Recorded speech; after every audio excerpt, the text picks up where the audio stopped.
Bom, eu comecei a trabalhar com patrimônio histórico ainda na graduação, nos anos 90, na Universidade Federal do Ceará, e trabalhei no IPHAN como estagiária, na 4ª Superintendência do IPHAN, que fica em Fortaleza também, que é justamente localizado na área central da cidade de Fortaleza. E eu acho que isso perpassou a minha trajetória como pesquisadora, como arquiteta. Vim fazer mestrado aqui em São Paulo, na FAUSP, e trabalhei logo depois de terminar o mestrado também com restauro. E eu acho que a diferença, acho que essa abertura para entender outros campos do patrimônio cultural, que não só dessa materialidade, aconteceu efetivamente no momento que eu passei a ser funcionária do Centro de Preservação Cultural da USP, que é justamente sediado na casa de Dona Yayá. Primeiro porque, assim, boa parte da discussão, a qual eu estava muito atenta e me debrucei, era em função de certas normas, de certos procedimentos técnicos para cuidar desse patrimônio edificado, boa parte dele, né? Tinha uma discussão muito forte nesse sentido. No momento que eu fui trabalhar no CPC, no ano de 2009, 2009 não. No momento que eu fui trabalhar no CPC, no ano de 2012, acho que eu tive acesso a uma série de informações, boa parte delas em função das trocas com os funcionários que atuavam na instituição, mas também porque tinha um desafio gigantesco, que era lidar com a memória de uma personagem tão famosa e que boa parte dessa trajetória dela estava apresentada na casa, na preservação da casa, mas que parecia que não dava conta das demandas que tinham naquele momento, né? Então, a gente tinha ainda naquele momento, não tinha uma publicação que era organizado pelo CPC, que falava da história da Yayá, que contava a história da casa e dessas transformações, mas tinha uma demanda muito grande do público que vinha conhecer a casa sobre efetivamente onde é que estão os rastros da Dona Yayá, né? Eu acho isso interessante porque se a gente pegar o Walter Benjamin, que fala que habitar é deixar rastros, a sensação que quando você entra naquela casa, você não sabe exatamente onde estão os rastros da Yayá. E muitos se questionavam, né, sobre isso, assim, onde estão esses pequenos vestígios dela. Se perguntavam sobre a cama, sobre os vestidos, sobre os objetos pessoais dela, e isso era diluído. A arquitetura falava muito mais forte que qualquer outra coisa. Então, eu acho que essa discussão, para mim, foi uma discussão muito forte, alguém que estava trabalhando sempre com um aspecto materializado, edificado, lidar com esses outros aspectos que são mais diluídos. Então, a gente tinha esse desafio muito grande. Naquele momento, dentro do órgão, tinha uma série de discussões que se levantavam de como apresentar isso. Acho que a professora Marli Rodrigues, que vinha e conversava e pensava nessas possibilidades, era sempre uma parceira muito grande, uma grande defensora da história da Yayá, mas eu acho que tem, para mim, na minha trajetória, uma mudança muito grande em relação a isso, no momento que a Marli descreve como foi a história do tombamento do edifício. Então, quando ela conta que teve uma primeira tentativa de tombar o edifício ainda no começo da década de 90, e que naquele momento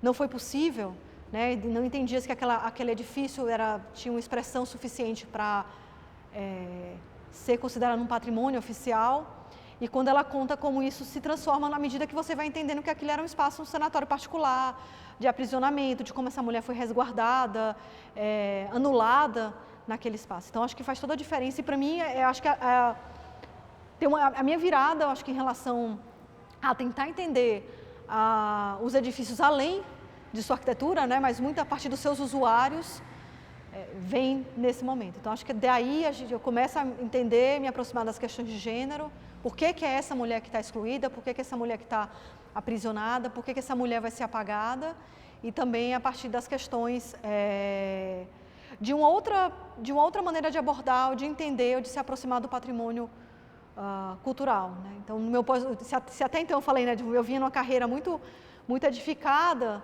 o meu pós-doutorado vem trazendo uma outra questão, que são dos moradores, das moradoras, dessas pessoas que que entram na historiografia oficial e nunca estão efetivamente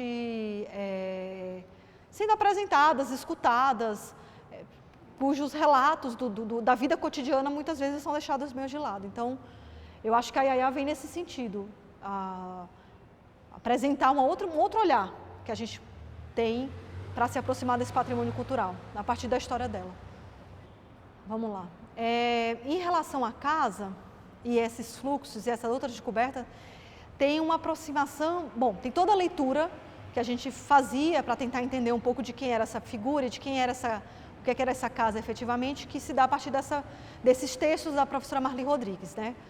Mas em 2014, o Centro de Preservação Cultural, durante a gestão da professora Mônica Junqueira, abriga um evento que é um seminário internacional sobre domesticidade e gênero, e naquele momento a professora Marli Rodrigues é convidada para falar dessa pesquisa histórica dela.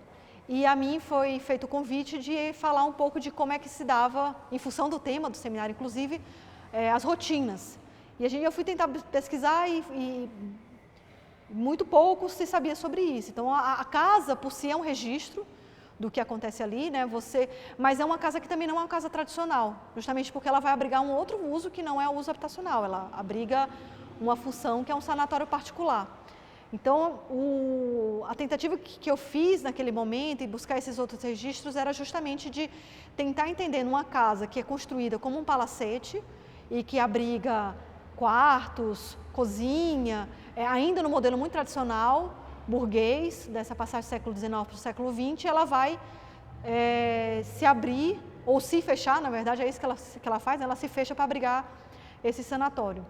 E aí cada uma dessas partes vai ser explorada, tentando entender como poderia ser apresentada a história dessa mulher, né? Como é que as pessoas que visitassem, conhecessem não apenas as técnicas construtivas, não apenas a história dos afrescos que ali estavam colocados, mas também o que acontecia no cotidiano, ou a tentativa de se aproximar desse cotidiano dos vários moradores, inclusive não só da Yayá, mas assim, o que era um quarto de visita para o morador anterior da casa, ou alguém que transformou e que deu uma grande visibilidade, um grande respeito, respaldo para a sala de jantar. Por que a Yayá nunca acessou essa sala de jantar uma vez que ela estava excluída? Então, como é que fui tentando entender a partir da casa como documento histórico, mas também a partir desses outros fragmentos mais soltos, como é que esse espaço foi explorado ao longo dos anos. A Yayá foi a Yayá assumiu uma importância muito grande na busca por esses outros caminhos, justamente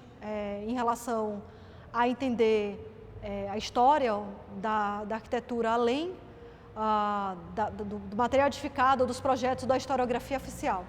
Então, à medida que fui procurando entender o papel dessas mulheres nessas casas, eu fui tentando abordar isso por fontes não oficiais, né?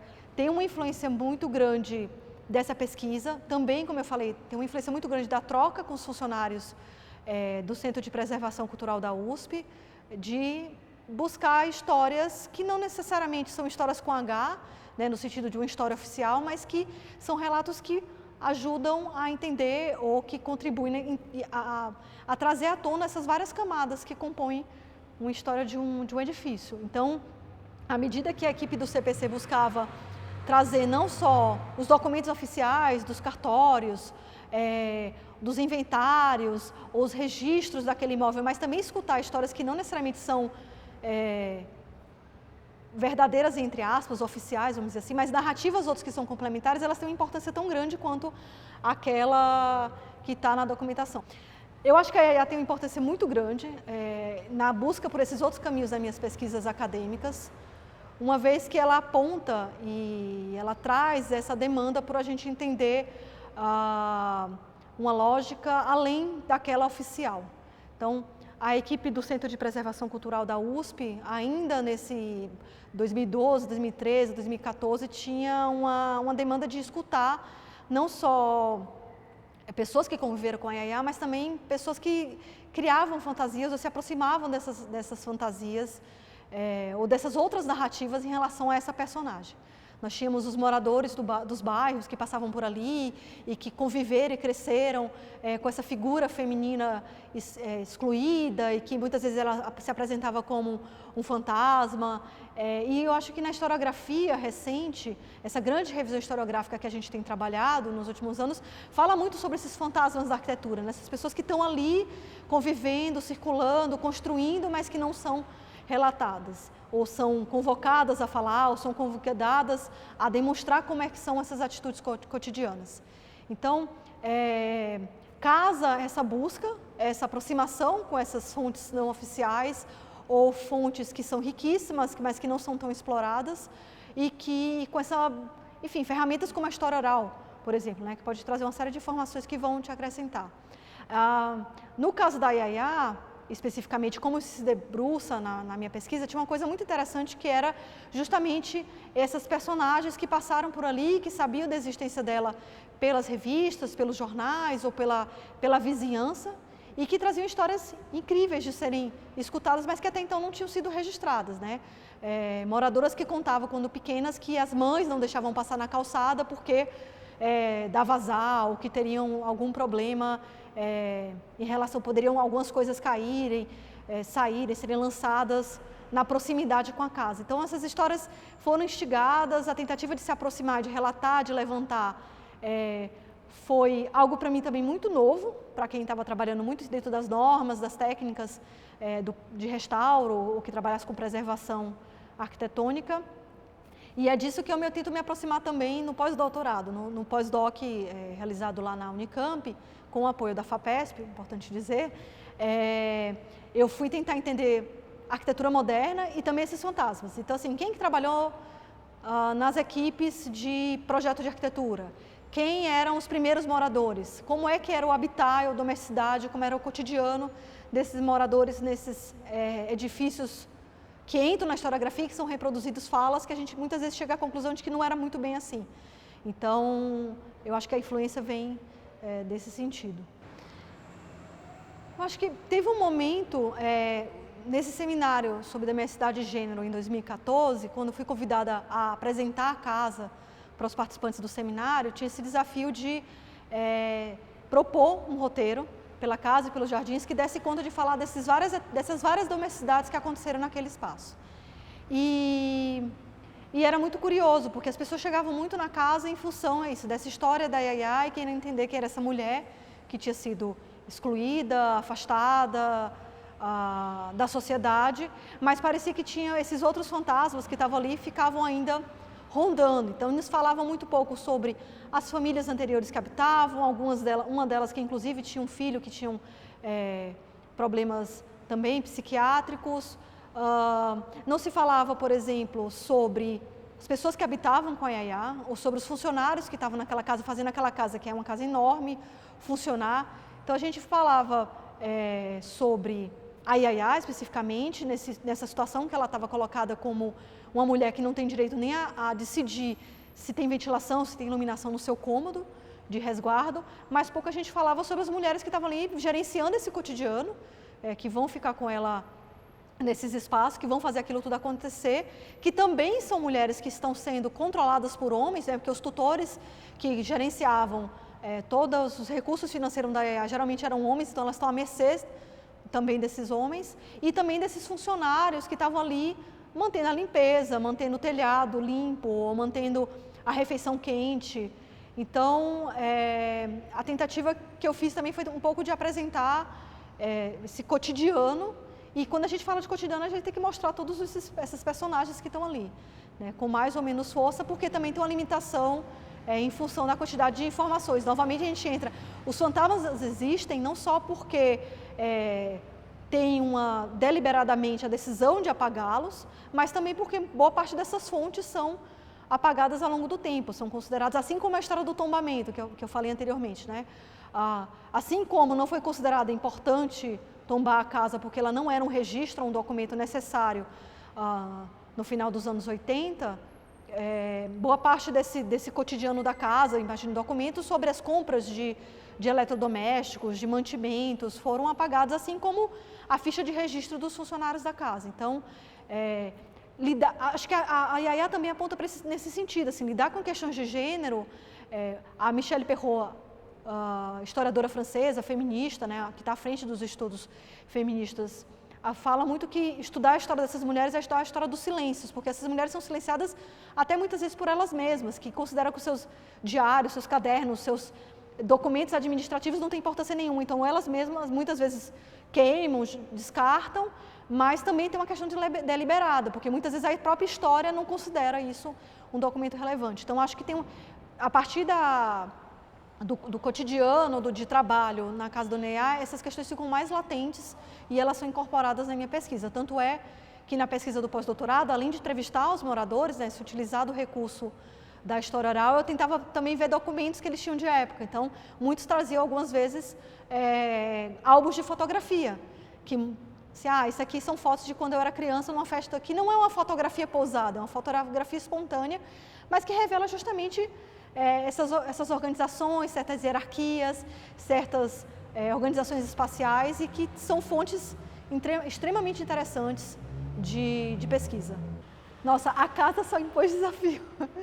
Não, são muitos desafios, alguns a gente aprende com eles, outros aterrorizam a gente, me aterrorizam até hoje. Então, vou falar primeiro da questão da arquitetura da casa, né? É uma casa que foi adaptada, um palacete que vai sendo adaptado ao longo do tempo, inclusive para ser um sanatório particular, e que hoje abriga um centro de preservação que precisa lidar com o cotidiano de um órgão de pesquisa e de cultura da universidade, ao mesmo tempo trazer à tona a questão dessa mulher, dessa personagem tão representativa da exclusão feminina, mas, então, para mim especificamente, que lidava com patrimônio edificado da Universidade de São Paulo, o desafio era manter aquela casa de pé, assim, como é que a gente faz para pensar nesses usos, em vãos que vão sendo abertos, enfim, estruturas técnicas constitutivas que vão se alterando, e manter aquela casa que está hoje numa paisagem completamente diferente daquela que ela foi pensada, né? Tem um viaduto do lado que faz a casa tremer de vez em quando. Eu acho que esse era o primeiro. O segundo é o próprio desafio de apresentar a memória dessa mulher, né? Como é que a gente traz isso para não ficar um pastiche, para não ficar estereotipado, para não ficar parecendo uma personagem de uma série, de uma novela, muito clichê. Então, assim, como é que você traz os desafios de apresentar a memória dessa mulher, que é uma mulher que é mito, assim, no fim as pessoas vão se apropriando da figura dela, né? Grupos feministas, grupos mais católicos, ora Yaya aparece como uma mulher que resiste, outro como uma mulher que foi massacrada, outras vezes como mulher à frente do seu tempo, porque ela fotografa, porque ela dirige carro, porque ela viaja para a Europa. Então, é um desafio gigantesco lidar com a memória dessa mulher. E eu acho que, enfim, e também, assim, pensar de como apresentar isso não só em termos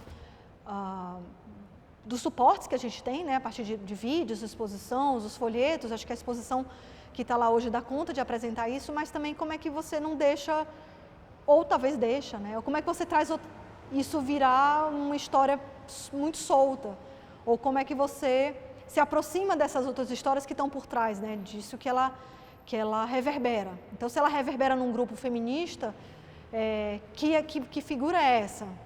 Se ela reverbera num bloco de rua, como é que se aproxima disso? Se ela reverbera no grupo de mulheres católicas, porque ela era extremamente católica, como é que essa imagem é apresentada? Como é que essa figura é representada? Então, acho que vem um pouco nesse sentido.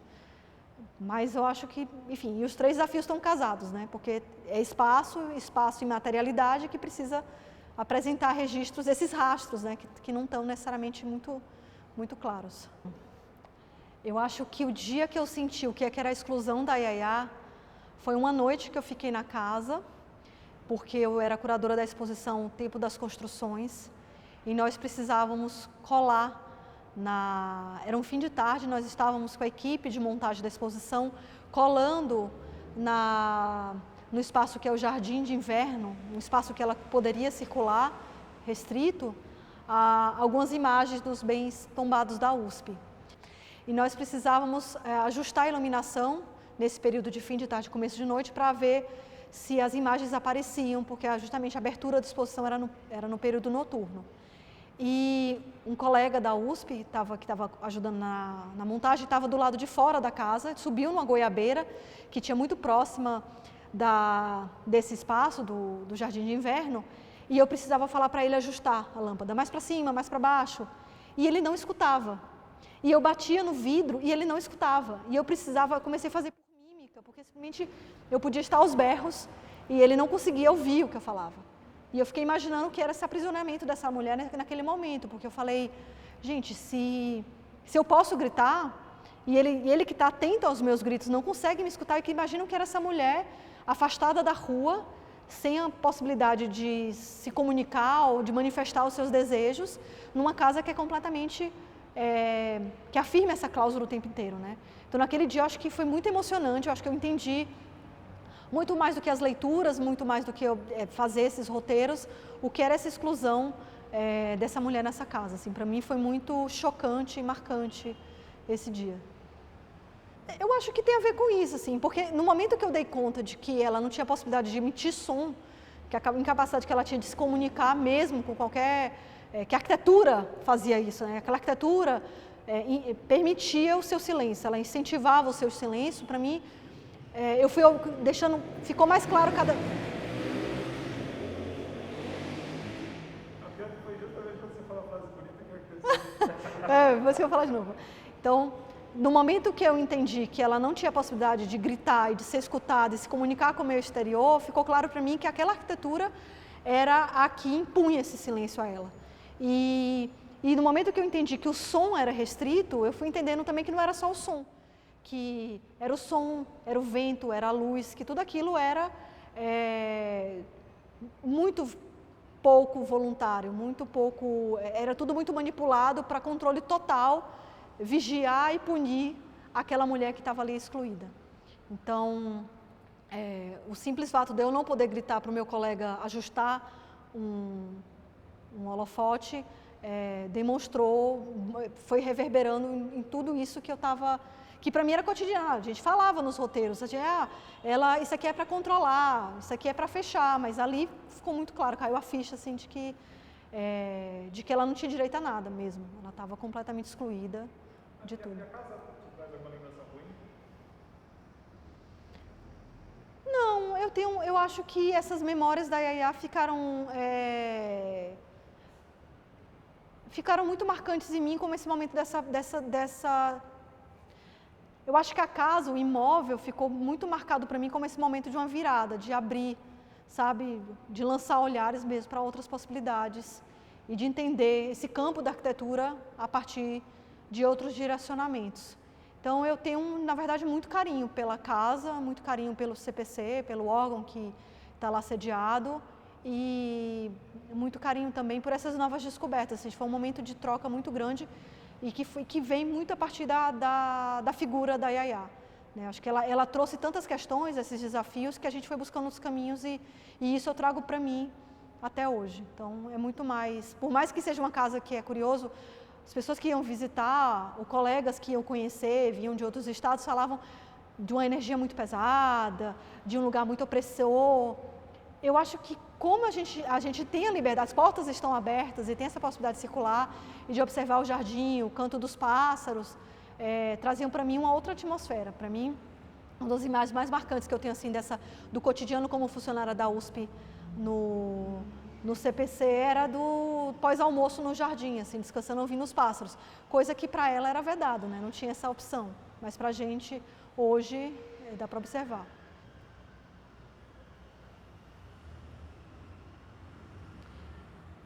A importância da Yaya na minha vida, acho que a importância da Yaya na minha vida, eu acho que ela é muito simbólico desse momento de virada, assim, de entender, de me aproximar da compreensão de arquitetura, do campo da arquitetura a partir de outros olhares. Né? Ela lança isso pelos desafios que ela impõe como figura, como personagem dessas histórias e dessa exclusão feminina, mas também de como se aproximar dessa memória e preservar essa memória, ou ver essa memória se transformar ao longo das décadas. Então, acho que é um pouco isso que ela representa para mim.